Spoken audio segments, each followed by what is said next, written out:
Okay, hello. My name is Professor Kelly Swartz, and I will be teaching English 232, Literature in English 2, this spring 2021 semester. Literature in English 2 is part of the Adelphi English Department's three-course Literature in English sequence, which is required of all English majors and minors, but it's open to any student in any major at the university. The course covers literature and philosophy produced in English from the late 1600s to the early 1800s.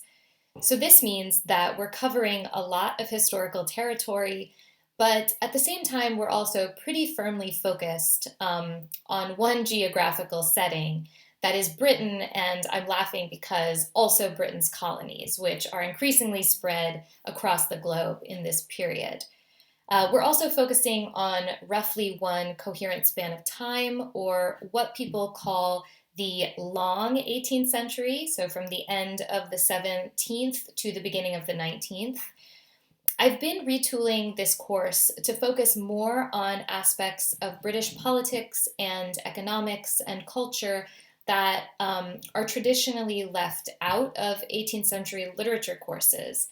namely Britain's involvement with the Atlantic slave trade during this period, and also its involvement in extensive colonization during this period. So this version of English 232 will focus on the presence and perhaps sometimes startling absence of slavery and colonization in texts produced in Britain at this time. So we'll read texts of all genres,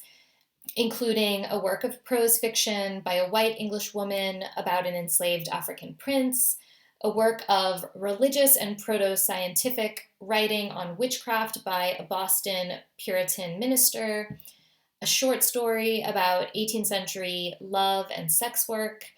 an autobiography of enslavement and freedom by Olaudah Equiano, and the anonymous novel The Woman of Color, among many other texts. We'll talk about,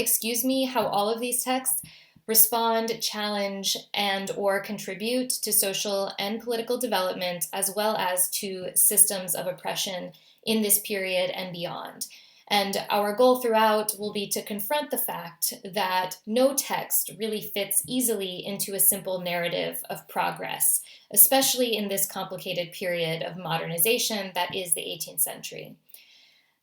You can expect to leave the class with a stronger foundation in literary genre and literary history, but also a stronger sense of the way in which the English literary canon was shaped in a way that contributed to white supremacy, and we'll be interrogating that idea throughout the course.